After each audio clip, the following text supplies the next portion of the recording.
Predictive maintenance is really where utilities need to get to. You have to not be afraid of failing. What has you the most excited about the energy sector over the next decade? What's something that's giving you a lot of optimism? I think the biggest thing that has changed is actually culture. Our focus is less on the volume of data and more on the quality of data. It all comes back to the data. It all comes back to managing the data and then making some logical decisions. Things only break on holidays, on weekends, or in the middle of the night. They don't break 9 to 5, Monday through Friday.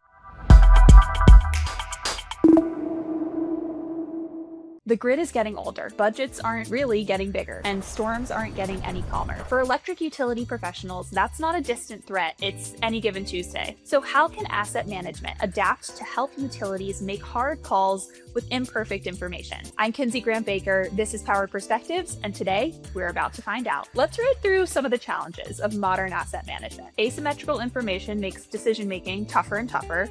Workforce turnover is accelerating the loss of institutional knowledge. Extreme weather is putting infrastructure to the test more frequently and more severely. And customers, regulators, and boards all want the same thing: more reliability at lower cost. You might feel like something's got to give, but really, I think something's just got to change. What might that change look like? We're about to dig in and find out. We have a packed roundtable of utility and tech leaders here to dig into how asset management is evolving in real time. And we're rooting this conversation in one major question: what are the unique asset management challenges for smaller utilities making the most of tighter budgets? How do they monitor, catalog, and upgrade their grid in a timely manner, while also being cognizant of unique constraints? Answers? We've got them coming right up, and we are grateful to our partners at Skydio for making this episode possible. Stick around to hear more about the innovative work that team is up to a little later in this conversation. But for now, I am thrilled to welcome our guest. We have Christina Park, Senior Director of Energy Strategy at Skydio, Mark Gabriel from United Power, Trevor Stiles from ATC, and Sean Vanslyke from SEMO Electric. Christina, Mark, Trevor, Sean, welcome to Power Perspectives, and so thrilled to have all of you here today. Thank you. Great to be here. Thanks, Kinsey. Thank you. Good to be here. Wonderful. So that our listeners too can get a perspective here on who's who and who's going to say what throughout this conversation. And because we have a packed house, let's start by just going around to some introductions. Mind telling me just, who you are, where you work, and maybe what some of your top priorities are today. Christina, why don't we kick off with you? Thanks, Kinsey. Hi, everyone. My name is Christina Park. As Kinsey said, I lead energy strategy at Skydio. Skydio is the leading Western manufacturer of drones and dock and remote operations.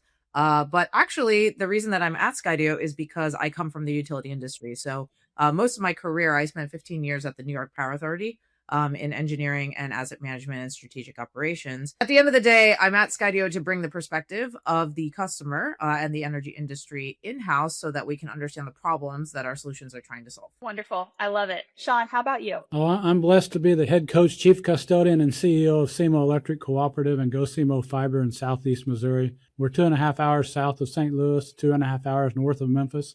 We live in a rural area. In fact, up until recently, it was 45 minutes to a Starbucks. So if you can imagine that, we live in a rural area that people really count on our services, bringing the internet to their home and bringing electricity to their home. We live in a low-income area. And in fact, we're on a prepaid program where we've seen people bring 11 cents in to keep their account active until the next day. So there's a real stress here, but also we have a bountiful agricultural area that's really diverse, some of the most diverse in the world, from soybeans to rice to cotton to potatoes. It just goes on and on. So just blessed to be here, and thanks for having me. Absolutely. Happy to have you here. Mark, how about you? Great. Thanks for having us here. It's I run United Power. We are a not so rural electric cooperative. I always say to folks, if you've flown into Denver Airport, you see all the growth around Denver Airport. That's United Power. We've got roughly 120,000 meters serving 350,000 or so of our members. And we're very fortunate that we've got kind of I would say the Goldilocks blend of membership. We're about a third oil and gas, a third growing residential, and a third commercial and industrial. We've been growing since 2005. We add somewhere in the range of 3,000 to 5,000 meters a year. And our footprint, while we're the smallest by geography in Colorado, we're the largest by load. A lot of growth, a lot of new construction, as well as obviously catching up on some of the older systems that we acquired as United Power grew. And for me, asset management has always been at the core of what I've lived with. I ran the Western Area Power Administration, before that, a very large transmission organization, and facing the challenge of understanding what's actually on the system, its health, its the challenges that it may have, but also what the right investments are in a limited budget world. Wonderful. Yeah, I appreciate that context. And finally, Trevor, you want to finish us up here with these introductions? Tell us a little bit more about yourself. Sure. Hi, Kinsey. Thanks for having me here. Trevor Stiles. I'm Director of Asset Management at ATC. So we are a transmission-only utility in the upper Midwest. We're actually headquartered in Pewaukee, Wisconsin, which is just to the west of Milwaukee here. Here at ATC, I lead our asset management and maintenance teams. So that's both the transmission line maintenance, substation maintenance, vegetation management, as well as your typical asset renewal program asset management. So it's that full life cycle responsibility, from identifying the projects to build and then maintaining them after construction. As far as priorities here, when we look at it through the ATC lens at asset management, I think the biggest one, and this is to echo what others have said, it's how do you improve reliability outcomes with ongoing pressure on O&M budgets. We also face an aging workforce, and how do you build that bench strength as the workforce turns over and you lose some of that institutional knowledge. And then I think ultimately, and again, I suspect others will echo this, utilities are very rich in data. How do you take that and turn that into decisions and not just a bunch of flashy dashboards? So those are some of the priorities we're looking at from the asset management side here at ATC. Wonderful. And Trevor, honestly, way to tee me up with a great segue for my next question, which is really, I think, a big, sort of scene setter for a conversation, a modern conversation about asset management, which is understanding, what has changed. We've heard a lot that utilities are at an inflection point. Old maintenance approaches need more justification, different kinds of prioritization. I would love to just hear everybody's perspectives on what you think has changed the most quickly and with the most urgency when we're talking about what those modern priorities are today. Tell me a little bit more about how you've seen things shift over the years, knowing that we have a lot of rich background and different kinds of diverse experiences to draw from in a conversation like this. What do you guys think has changed most? Well, look, I'll start. The pressures on budget are clearly there, but also in many cases, investments were made in a more willy-nilly fashion. It used to be, whoever was the loudest voice in the room when budget time came around, those are the folks that got the money. And we have to take a look and understand we have to build out our systems. In the case of United Power, because of our growth, where do we make the right investment? And very importantly for us, we have a high expectation of service reliability. As I jokingly say, a rural electric cooperative that's not so rural, which means we have a lot of industry. We've got a lot of commercial members who rely on high quality power. We've driven our SAIDI down to 60 minutes. So what does that require? That requires looking at every feeder, for example, and working through them. People have an expectation of high quality, high reliability power. So you can't have transformer failures due to overloading. You can't decide, gee, I'm going to fix this particular feeder because it just looks old, as opposed to what do we really need to do to understand how that asset lives? What is its, how long is it going to live? And how do we build a replacement cycle so that we can budget for it properly, order the equipment properly, and get it in the queue to get it constructed? And trying to put all those pieces together, candidly, with a very limited staff that many of us have. We've grown, but our staff hasn't in relation to our growth. So how do you do that? You do that through intelligence in the system and understanding really what's going on in real time. At ATC, we're in a fortunate position where we have a lot of capital growth.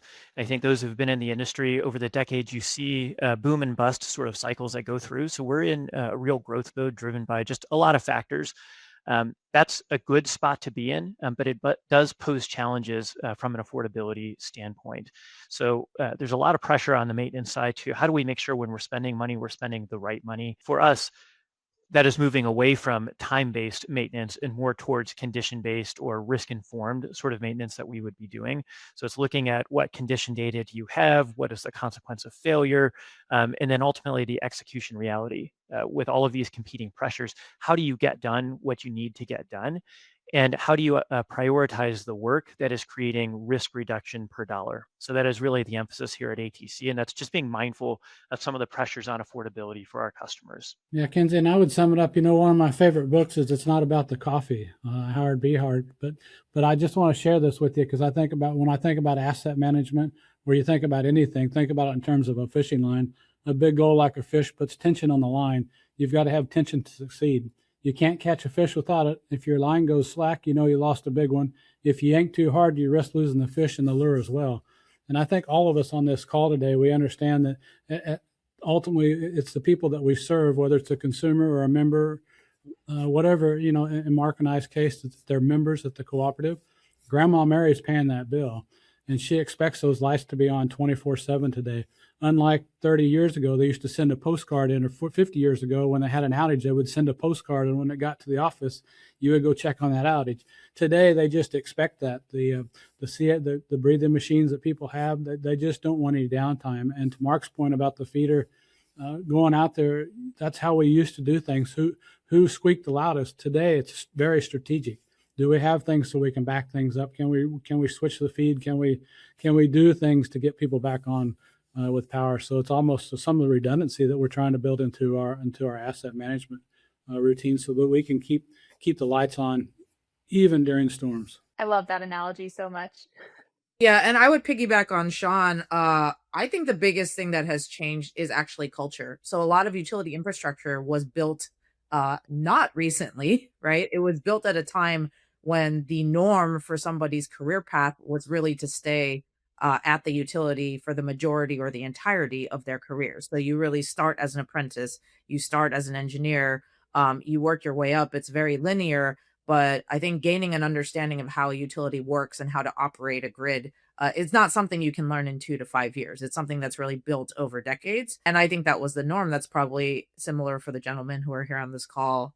It was actually certainly my plan. I was there 15 years. It was a surprise to me to have an opportunity to leave and decide to take that opportunity. It was never within my plan. My plan was to stay for 30, 40 years and really see a lot of these long-term projects through. And so, but if you ask any 22-year-old coming out of college today, I can guarantee you most of them are not thinking, oh, my first job out of college, I will stay there for 30, 40 years. I will retire. And that's all I plan to do. I think that's just a part of culture. So all the more, I think it brings up the importance of having records, of having standardization, of having a way to do knowledge transfer in a way that was not needed, I think, 30, 50, 100 years ago in this industry. We also have technology today that we didn't when I got in the business. I'm old, Christina. So when I got in the business 30 some odd years ago, we have data today that we've never had before. For example, for us, we use our AMI system data to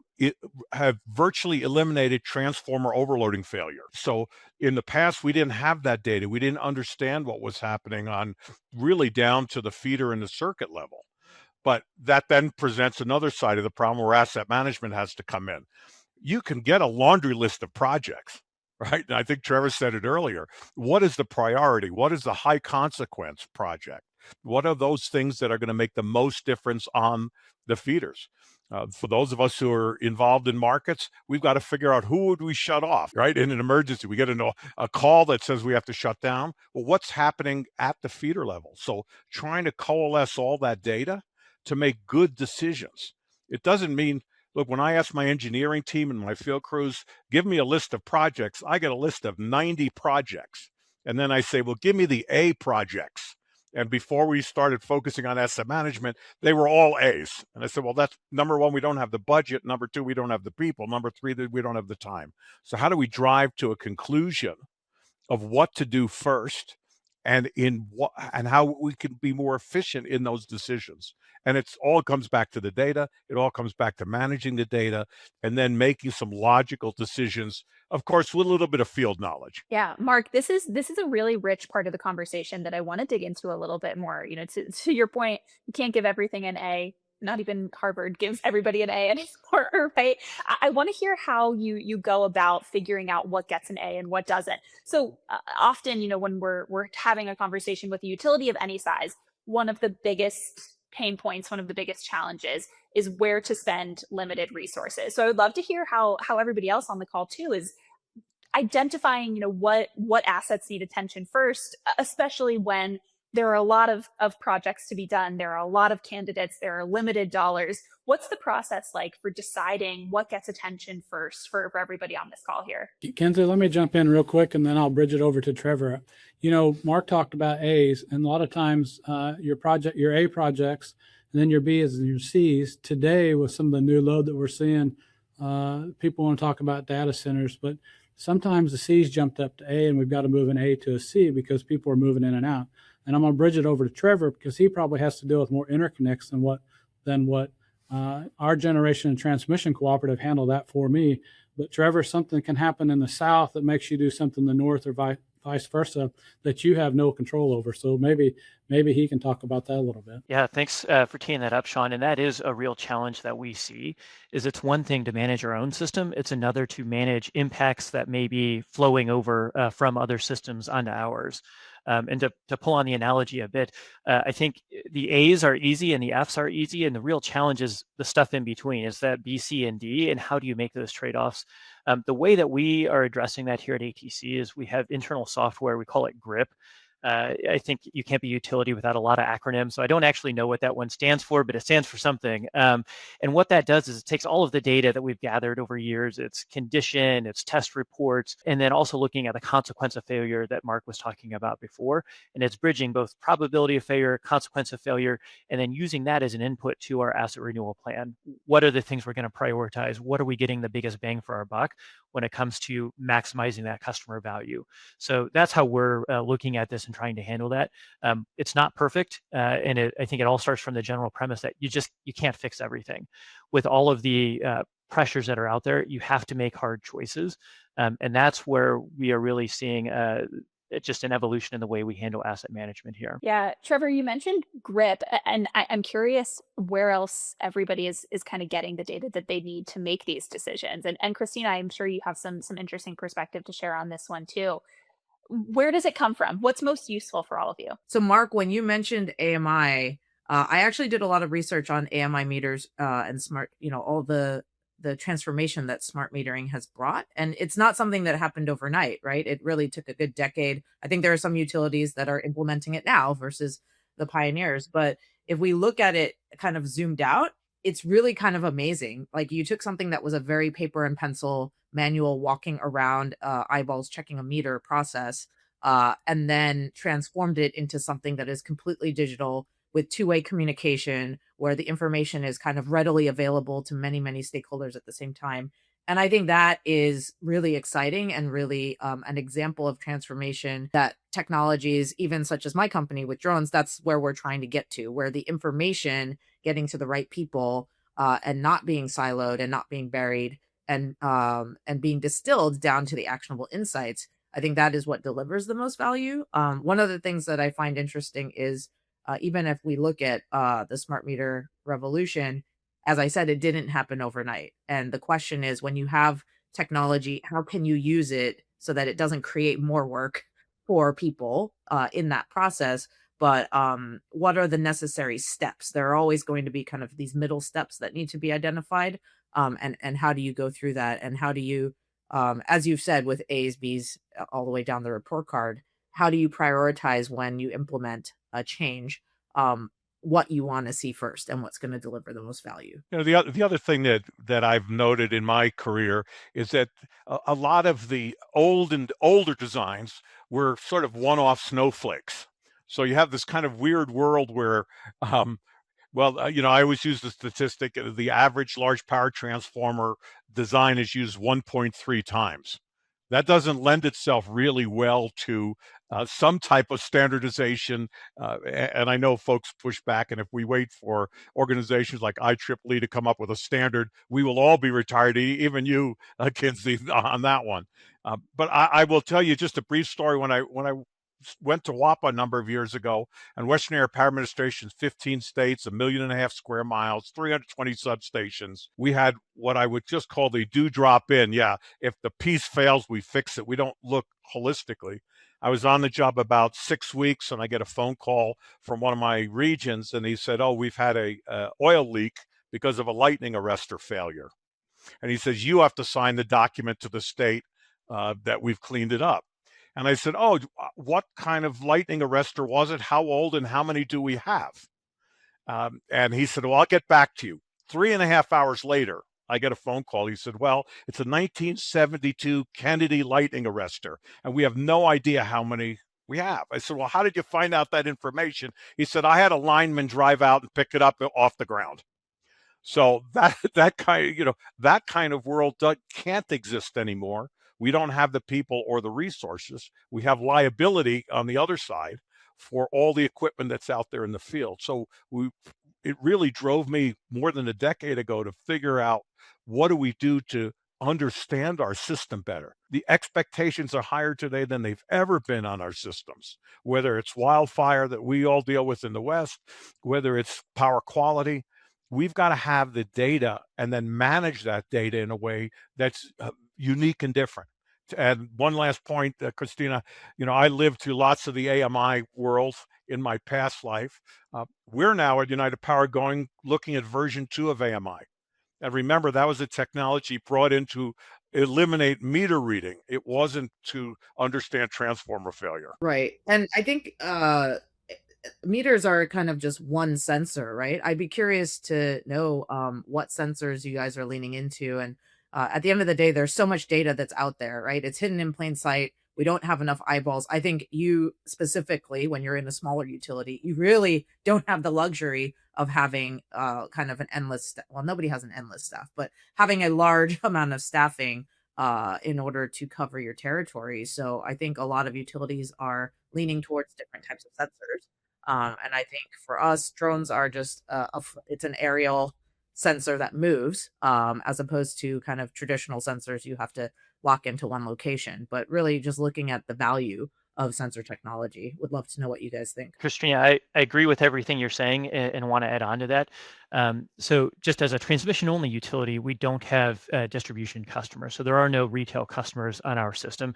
So we can't take advantage of something like AMI. But to the point you're making about the value, where we really see the value is on transformer monitoring. It's looking at what are those real critical pieces of infrastructure? How do you have remote monitoring so that it's not just going out a couple times a year and taking a quick oil sample and hoping things are right. It's that constant live monitoring that's being fed back to our control center with the hope that that gives us a bit of an early warning when there may be challenges, or it may be time for either enhanced maintenance or replacing the transformer to minimize some of that customer risk. So that's, I think, where we're seeing the most of it. And if I had to frame that up more broadly, I would say our focus is less on the volume of data and more on the quality of data, because you can get a lot of stuff that is not very useful, and all that does is overwhelm people with detail that they can't make decisions based on. So it's, how do we get the right data that's of the right quality that it can actually drive decision making on our end? And I would jump in and again, I'll go to the bridge here because I feel like I'm in the middle of Mark and Trevor just a little bit, because we're more focused on distribution. But Christina, I've been in this business for almost 30 years too. Half of my business with an IOU with 2 million meters with natural gas and electricity, and here at the co-op, it's just electricity and internet. I shouldn't say just, but it's smaller, but it's all scalable. But when we did away with meter readers, we got away from seeing our assets out there on a real-time basis, almost monthly. I can remember early in my career walking meter reading routes with the people that worked for me, or I worked with them or whatever. But we saw people, we saw things, we saw what was going on. And still today, we have a lot of theft out there, even at the distribution level, using jumper cables, doing things that are unsafe and stealing. But you roll that all the way up, cross arms that are broken, different things that we see with our eyes that a drone can see, but somebody's got to watch the drone footage, unless the drone footage is starting to get smarter and smarter to recognize that. But it still takes humans. It still takes people to see our business. And I think sometimes we focus so much on technology and things that the people in our line trucks, the people that are in our field, that the people that are driving, myself driving, if we see something, we have to fix it because the expectations are so high. And it's not just the members or the consumers, it's the media, it's the legislators. It's a lot of people that expect power, because power drives internet, and people want that. It's essential today, more so than ever. Yeah, 100%. And I think that That is where we saw kind of the next phase of utility transformation. I think it was one thing to bring something like drones in. I mean, they're cool. They get up in the air. They have kind of obvious benefits because the drone is in the air, the eyeballs are on the ground. But what we found, and I'd love to know what you think, is that it's just not scalable past a certain point because you still need to have a person who's there flying the drone, then looking at what the drone was looking at, and sifting through all the data, which is kind of a secondary downstream problem. It's a good problem to have when you have too much data and you don't know what to do with it. But I think the next shift that I'm seeing out there is remote operations. And again, if we parallel it back to the meters, the biggest value is that you didn't have to have a person out there to get all of the information, and you could triage kind of your staff's time to just the areas of significance. So I think that is the precipice that we're on that's really, really exciting. The idea that you could put something like a drone, which is again just an aerial sensor, visual and thermal, out there getting more information that you normally would have to send a person out there to get. And then also the double value of being able to broadcast that information out, particularly in a situation like a storm or during wildfire season when you have multiple stakeholders who don't all necessarily want to drive their trucks out right to a specific location, but being able to sit in different offices in different locations and get all of the same information to make the decision together. Yeah, one of the things that we've been looking at, we're on what I call a march to becoming a DSO, distribution system operator. Much in the way you have like an RTO for a larger region, we're trying to manage all of our system as close as possible in strategy we call hyperlocalization, and it's really driven out of a necessity. We're growing 30 to 50 megawatts a year. Nobody's building transmission. No offense, Trevor. Certainly here in the West, we can't get transmission built. Certainly not in the time to meet 30 to 50 megawatts per year growth, not counting data centers. We have that. So we're linking our AMI, our SCADA, our DERM system, our OMS system, our 120 megawatts of batteries, our 13,000 members with solar rooftops, 10,000 EVs in our service territory. There's so much so many inputs that we've got right now. Candidly, I have the conversation with our folks to understand what are the assets that we have, what are the assets that our members have, and how do we operate that? And it becomes really a problem that is too big for the human mind to manage.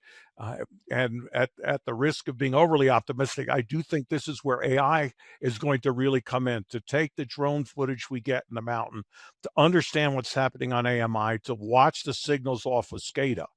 It's getting too big for us to handle uh, in the olden days, right? With operators sitting at looking up at a bunch of TV screens when they're not watching the football game and trying to understand what does that mean, and then driving it all the way back upstream, right? Driving it upstream to understand, hey, what do I need to change out equipment? What do I have in inventory? What's the supply chain? Right. So trying to really go from one end of the thought process, which is keeping the lights on, all the way to the other end of the system question of how do I manage it better, more effectively, and make sure that the high quality reliability is there. Yeah, Mark, you I think bring up a really important point here, which is this idea of how technology sort of brings all of this together, right? We've had a really rich conversation so far about the data and what we do with it, about the workforce and how they need to adapt, about the cultural shifts required to do modern asset management. When we're thinking about what technology comes next, or what you feel excited about, I think AI is a great one to point to here. I'm curious what else, is out there, or maybe some of the challenges when we're talking about adopting new technology, but also some of the opportunities, or what you might be, looking out for in the future. Christina, I'm curious to hear what you think about this one. What's sort of on your tech radar right now? I think this has come up a couple times, but AI is such a buzzword. It means all things to all different people. But I think it's really exciting from where I sit, and as we see utilities kind of adopt drone technology and gather so much data, I think the next thing is, well, once you have all the data, what do you do with the data? And how do you distill that down to the data that you need? And so we partner with several different companies who have integrations with us. And so once we capture all of the data, they can do the visual analysis, right, of the visual and thermal, and really get like 20,000 photos down to the 20 that you care about, and disseminate that information out. So Some of those are Buzz Solutions, Levitas, Mitsubishi Electric, MEPI, or also known as MEPI, Optelos, and others. And so it's interesting because AI is something that can be very, very powerful, but if it's directed properly. So I think we've all used ChatGPT, right? And I think what I've learned with ChatGPT is it's extremely powerful if you already know what you're talking about and you prompt it and you give it the right information and the right direction. It's like a really, really good intern, right? But then you can't use ChatGPT as your CEO, right? And if you give it a bad prompt or if you give it something very nebulous, it will give you something that sounds kind of nice in a word salad, but doesn't actually have substance. So I think that's kind of true of AI in general. And I think that if you're able to feed AI the right information with the right context and train the models very accurately and specifically to this industry, I think it can be a very powerful tool. I would say my dream in a simple word is give me a single pane of glass. I want to be able to look down and through all of our systems so we can make decisions one time as opposed to looking at 4 different systems. And I would piggyback on what both Mark and Christina have said. There is the ability to gather lots of data, and there's the ability to process lots of data. And I think people immediately jump to AI. I don't think you can be on a podcast without mentioning AI in 2026. So that is the holy grail. But how to do that in a way that we're confident in the outcomes, that there's some data traceability, that is regulatorily defensible. I think those are the real challenges that we're facing. And how do you integrate the ability to gather and process large volumes of data and still have a lot of confidence in the outcomes that we're doing right by all of our customers and stakeholders? So that's, I think, the challenge that we're trying to figure out on our end here. Yeah, and Trevor, to the point of doing right by those customers and stakeholders, I would love to hear more of the perspective here of the experts that we have at our fingertips on when we're talking about, tech adoption relative to a smaller utility size. What kind of maybe opportunities do you think that size lends itself to? Or do you feel like you can be more nimble? Do you feel like there are specific challenges that maybe a larger utility, a larger IOU doesn't have to face? Tell me a little bit more about how you guys think about the size of your orgs factoring into the ways that you can adopt this cutting edge or next gen kind of technology for asset management. I think being a small utility has both pros and cons. There are faster decision cycles. There's a lot closer alignment. And this goes back to what Mark was saying between leadership and then the field facing personnel. So you narrow that gap. That can be both good and bad, because if you're making fast decisions and they go poorly, that shows up very quickly. So there's, I think, both the ability to be more nimble, but there's also a greater risk given a smaller customer base and how we're doing that. And I would say, Trevor, from a standpoint working somewhere where we had 10,000 employees in a utility to less than 100, it's different because I used to have a lot of people I could put on teams. I could move people around. Today, it's the same people. I go to the same engineer. I go to the same member services, the customer service person. We go to the same people over and over and over. And I'm sure Mark's somewhere in that middle there. That's what makes it tough, because you can have all this information. You still have to have somebody to apply it, to understand. It's like memorizing a test. And then you pass the test with an A, but can you go into the lab and do the work? ChatGPT, Christina, I think it's great, Claude, whatever, but can you still write? So even a very simple way, if we brought a writer in today or a public relations person, can you write something for me without your computer? Can you take a piece of paper? And same thing, can the engineer understand what they need to do for planning purposes out in the field? So you got to be able to look at that and understand that. Yeah, look, size is important. My last job, I had 2,000 employees. This job, I have 220. But I'll tell you the big difference. With this job, my board of directors is my regulator. So I don't have to go through it. And I'm an ex-IOU guy. I don't admit that to everybody, but I guess I just did. So I understand that part of it. But here's the element that is common from my perspective, and that is technology is one thing, desire is another, but the right processes are key. Because one of the stumbles that I've seen in asset management, both at WAPA with 2,000 folks and even at United Power with 200, and that is making sure that your processes are correct to collect the data, make sure that it's managed correctly, and then do something with it. But if you don't have the fundamental process down correctly, it doesn't matter how good your technology is or how many videos you have, you can't get it through the system. And to me, that's the big issue. In terms of your direct question, it is a lot easier from my perspective, to get something done in an organization our size. But remember, we're pretty big in terms of co-op land. We're the 30th largest. So we've got many of the attributes because of the way because of our size. On the other hand, if we got to make sure that you get the people engaged, it's culture, process, and technology, because otherwise you just put a system in that people put data in and it just floats out there, and so what? Yeah, Mark, and I would say at the co-op level, we can really focus on a few things and really be good at them. And then we get those done, and maybe we focus on something else. We keep doing that, but we've got to sustain wherever we start. But we can focus on things different than what the larger organizations can do. Yeah, I think what's exciting about smaller organizations is I think the formula for digital transformation is people, process, and technology, right? And I think, Mark, you're exactly right. I think there's often a little bit of a craze or a fad to get enamored by a piece of technology, think that it's going to plug right in and spit out results and just magically transform things. We all know here that's not actually how it works. I think there has to be buy-in from the people. I can't even tell you the number of times when I was at NIPA that we have a piece of technology. Well, nobody wants to use it, so it sits on a shelf, right? So kind of having that universal buy-in and alignment, which I think is actually much easier in a smaller organization. There are fewer people to convince. I think the processes can be more nimble to shift, assuming that everybody is on the same page. One of the things that I've seen kind of across the utilities I've worked with is that the processes are not always agreed upon, aligned, or well known across like the right hand, the left foot. Again, I think this is easier in a smaller organization, but really understanding like, here's my baseline of where we're at right now. Here's exactly how we do things. Do we agree on that? And then do we agree on the biggest pain points of what we're going to tackle and where a technology could or could not fit in? So absolutely agree with you, Mark. Here's the thing. You have to not be afraid of failing. I mean, I've got two great examples.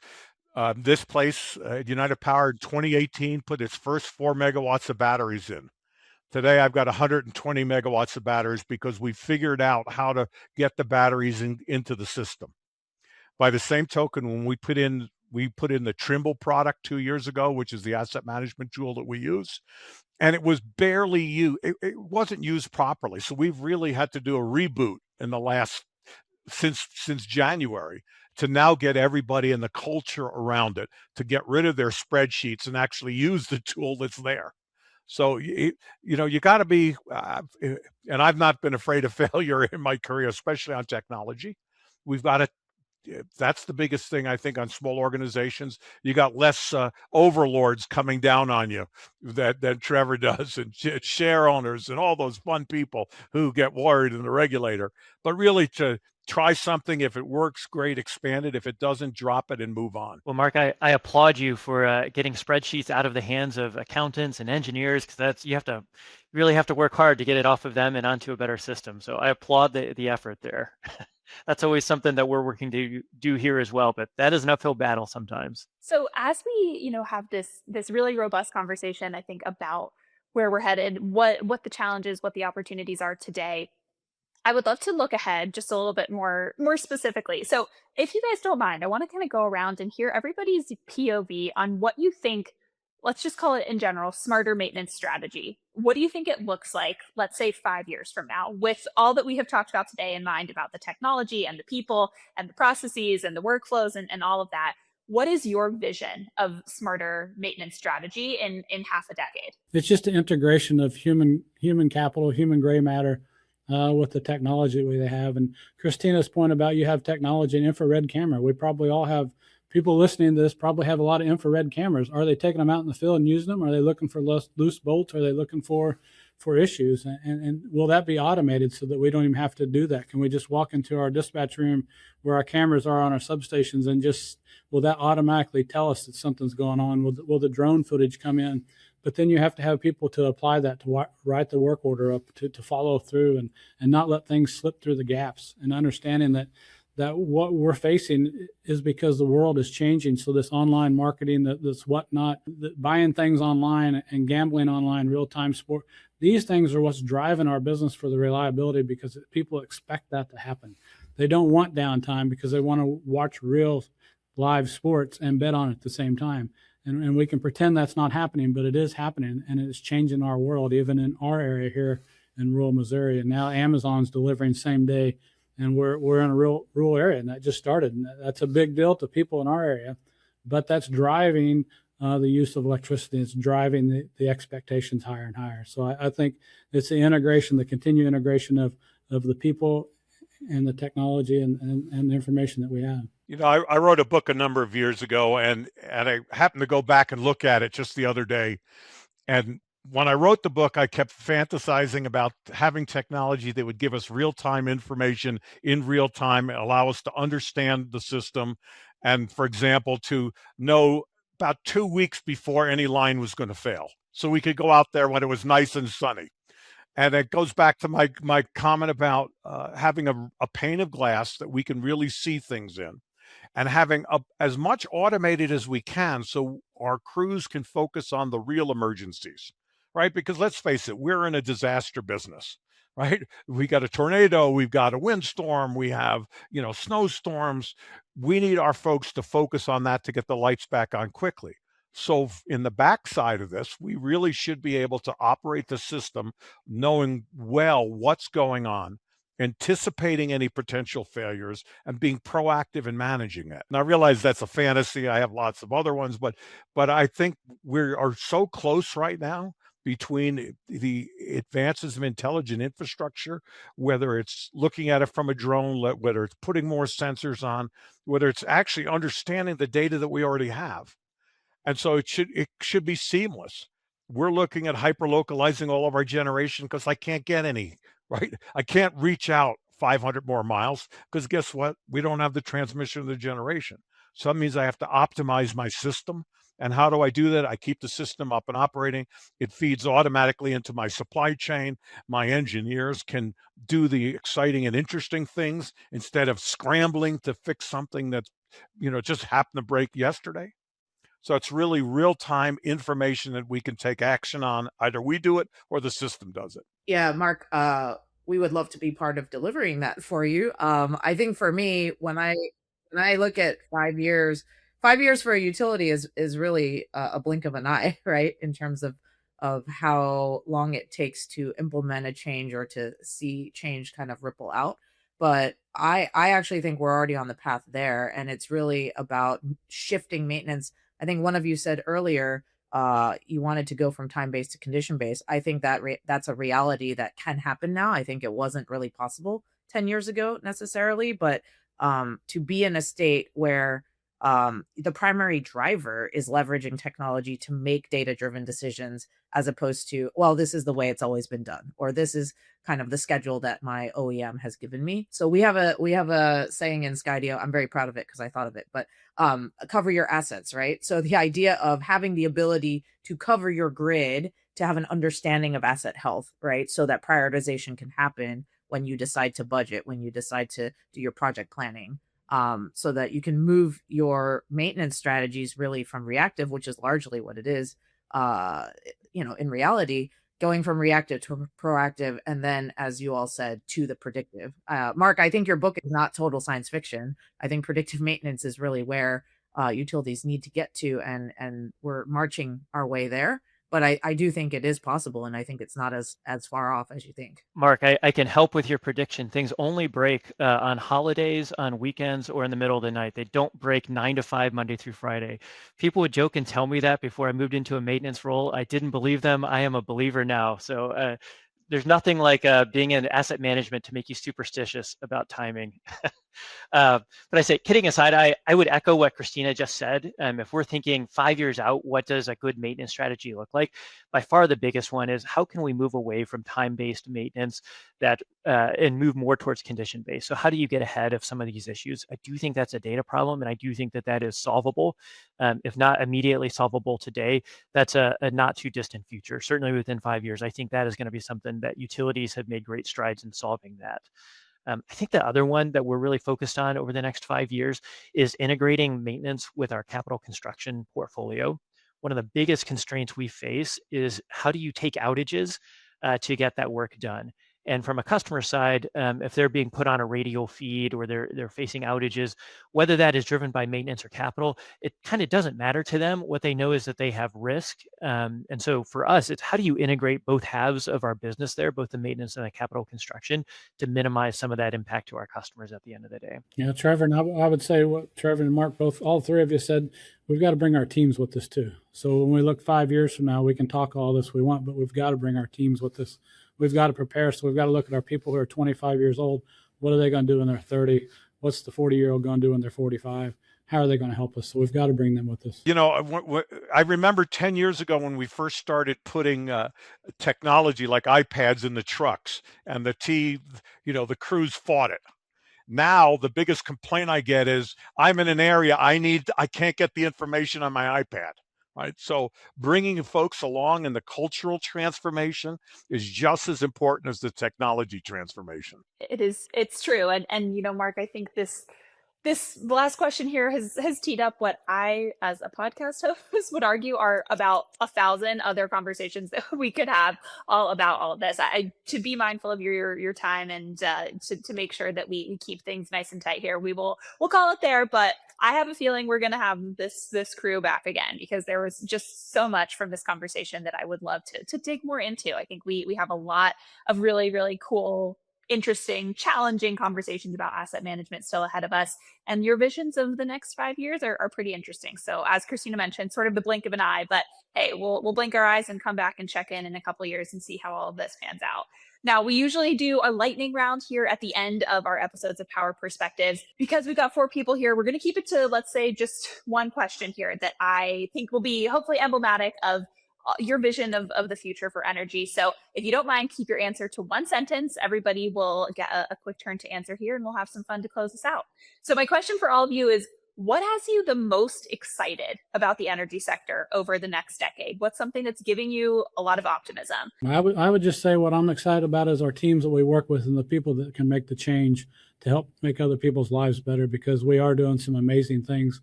But we still have to remember that safety comes first. And at the end of the day, you matter more. It's still a hazardous industry that we work in, but it's really essential. From my perspective, probably what has me most energized looking forward in the industry, it's the pace of change and growth that's truly generational and the opportunity that comes with that. And for me, we finally have the computing power and communications tools to make real-time information real. And I guess I'm the last one. What I'm excited about is that the energy sector is a critical industry that's not going anywhere. And I think that people are realizing more and more now that there are so many storms and fires and reasons for outages, just how valuable this sector is, that I think has been taken for granted for a long time. Absolutely. Couldn't agree more. All of this is so energizing and so exciting. We have, again, a lot of great conversations ahead of us. If anybody who is listening to this wants to chime in and start one of those conversations with anybody on this episode, feel free to. You know where to find us. You know where to find me on my email on energycentral.com as well. I want to say thank you again to our partners at Skydio for making this episode possible. A little bit about them. Skydio helps utilities move beyond outdated time-based maintenance to smarter, safer, and more scalable condition-based maintenance. Powered by autonomous remote-operated drones, over 280 utilities trust Skydio. Because with real-time aerial data and remote inspection, utilities can spot issues early, reduce forced outages, and make confident, efficient, cost-effective decisions. So thank you again to our partners at Skydio for making this episode happen. If you want to learn even more, head to the show notes where you can find more information and get more into the details with what Skydio is up to.